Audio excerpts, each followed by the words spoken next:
Good, glorious afternoon, everyone. Yes, believe it or not, I am outside on my patio, one of my favorite places to be, among nature and all of the beauty that surrounds me. Many of you know that I'm in a new home, so I have a new environment, new surroundings, new background noises. But I prefer to be out. So today's message is going to be a rather short video, my introduction to the 8 natural laws of health, or the 8 laws of natural health, or, okay, you get the message. So I'm going to take the first two today, um, and it's about nutrition and exercise, diet, and lifestyle. Okay, that's what I'm all about. So let's start with nutrition. I'm having another Pineapple. Okay, this one I have been kind of fruit fasting this week for 5 days, just to kind of cleanse my system of many of the toxins that I may have even been exposed to. And so I'm boosting my immune system by detoxifying my body so that my body is getting the nutrients that it needs and vitamins that it needs. I'm supplementing with herbal teas and the some vitamins, vitamin C, vitamin B1, vitamin B12 or vitamin B complex. You can take that because even our organic foods do not actually give the body enough of what it needs to function properly. So supplementation is necessary for most of us. And especially if you're, I want to say, over 50,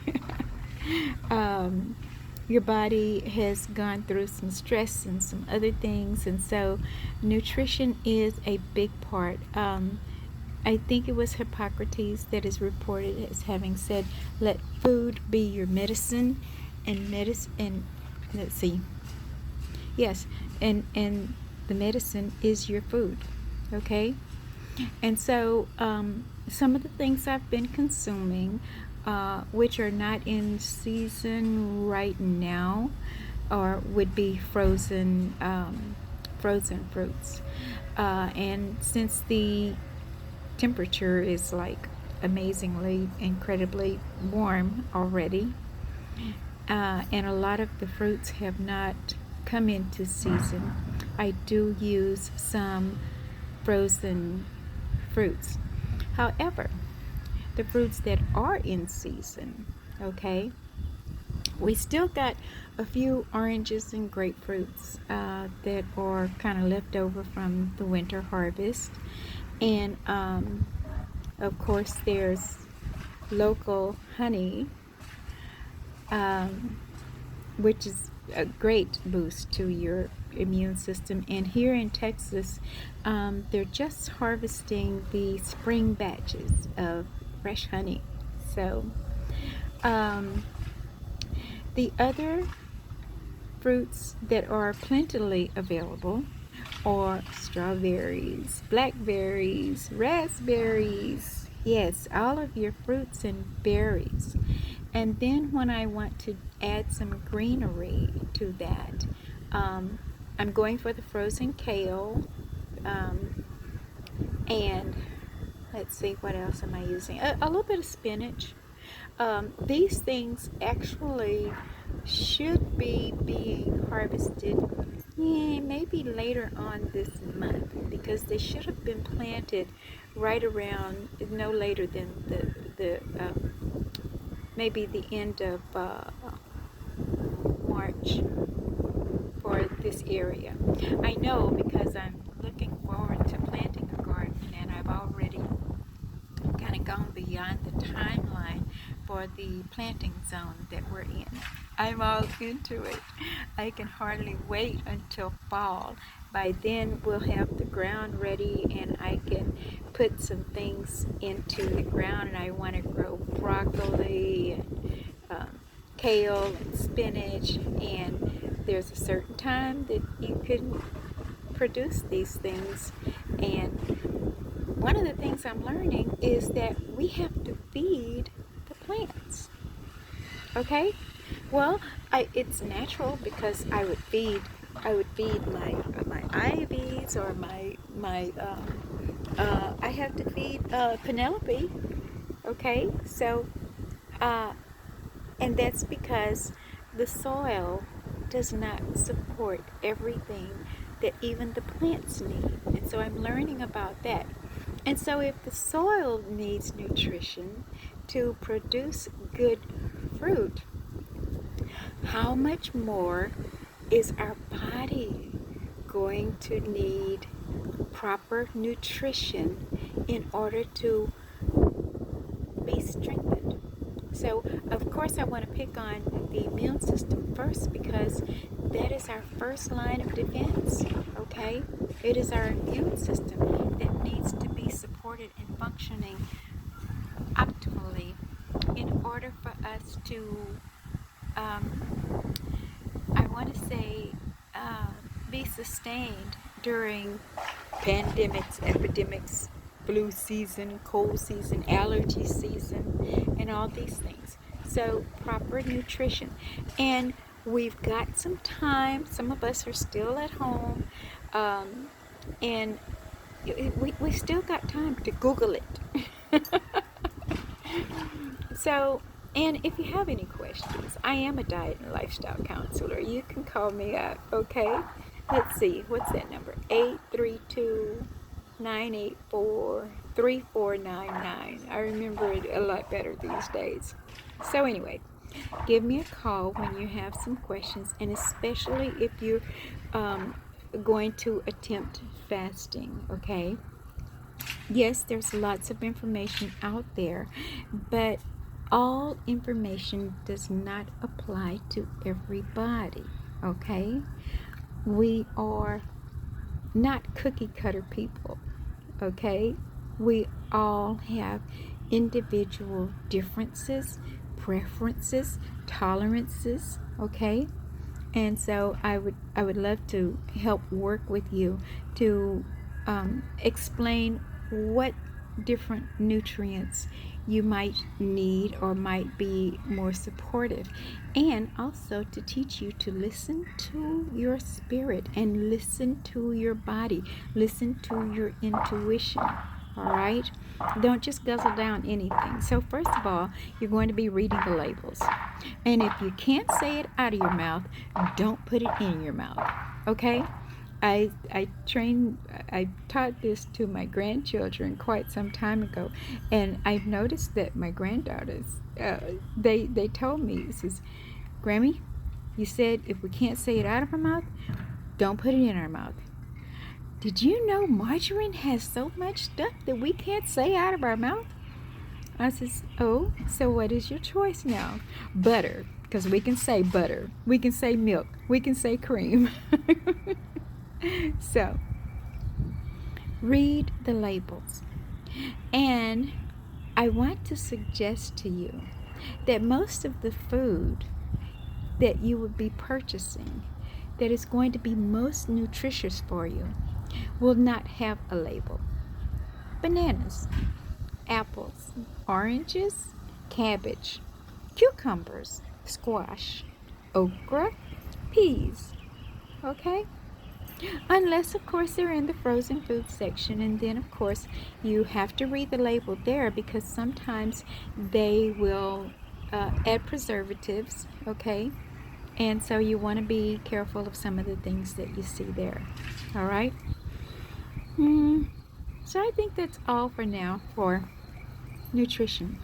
I'll have a sip of Pineapple. Yes, I can say all of the ingredients that's in my Pineapple. Kale, blueberries, blackberries, strawberries, mango, and banana. Okay? A little bit of ice to cool it off put a little chill on it. Um, and yes, that is absolutely all. And actually, my kale was fresh kale. I just pulled the leaves right off the stems, washed it right up, put it, oh, and some coconut water. Uh, I put it in the coconut water and gave it a spin so that it's all nice and finely blended. Okay, and so that's the ingredients for pineapple. The hardest thing to say is pineapple. Okay, so what else? Oh, exercise. Oh boy. Exercise is simple, okay? And I don't know about you, but I have not had a membership to a gym. I don't depend on a gym. Never had to. So if you want to work out your arms and you're buying a gallon size bottle of water, you can pick that thing up and lift it in all those ways that you would probably lift on the weights, okay, and get a workout. All right, you can sit in your chair and get a workout just by um, the way you move. And anytime your elbows go higher than your ears, you are, depending on the rate that you're doing and the intensity that you're doing, you can actually get a cardio workout sitting in your chair just by raising your arms to the point where your elbows are above your ears. Okay, I'll show you what I'm talking about. So, like this, see, my elbow is higher than my ears, and I'm bringing it down. If I continue to do that with some intensity for quite some time, and if I swing my arm, either to the side or, somewhere else, but I'm continuing to raise that arm so that my elbows are higher than my ears, I can work up a cardio workout. Okay, you can do that at your desk. If you can handle it for like 2 minutes and do it really, really intensity, you'll feel your heart rate. You'll feel your breath rate, coming up.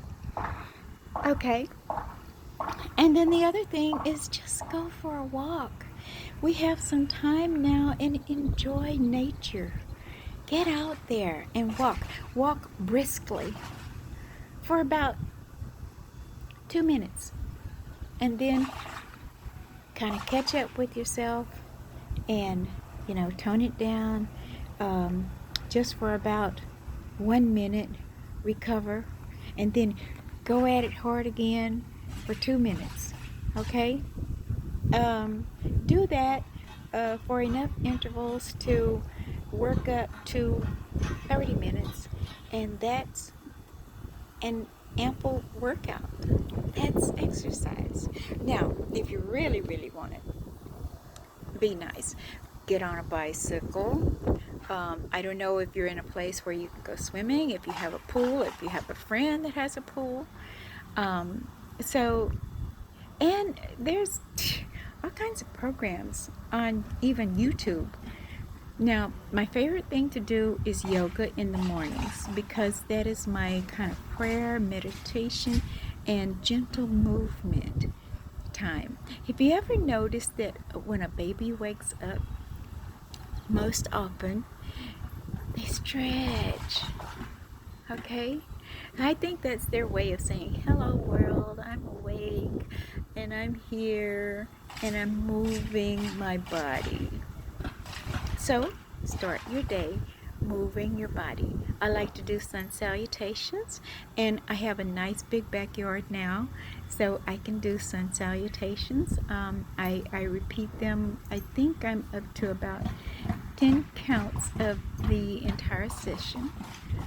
And that just warms my body up. Of course, it doesn't take too much to warm it up with the temperatures we're having here now. But And it gets my blood circulating, and that's the whole point. The body was designed for movement, okay? And so if you have a stagnant pond, there's not much living in it. That's one of the laws of nature. It doesn't grow very much. Well, maybe some algae and some stinky stuff, all right? So if you don't move your body, you're gonna grow some stinky stuff. So, nutrition and exercise, the first two of my installment on the 8 natural laws of health. I hope you enjoyed this. I hope you read your labels, pay attention to what you're putting into the body, and get some exertion so that you will be able to eliminate that stuff that you're not supposed to have in your body, okay?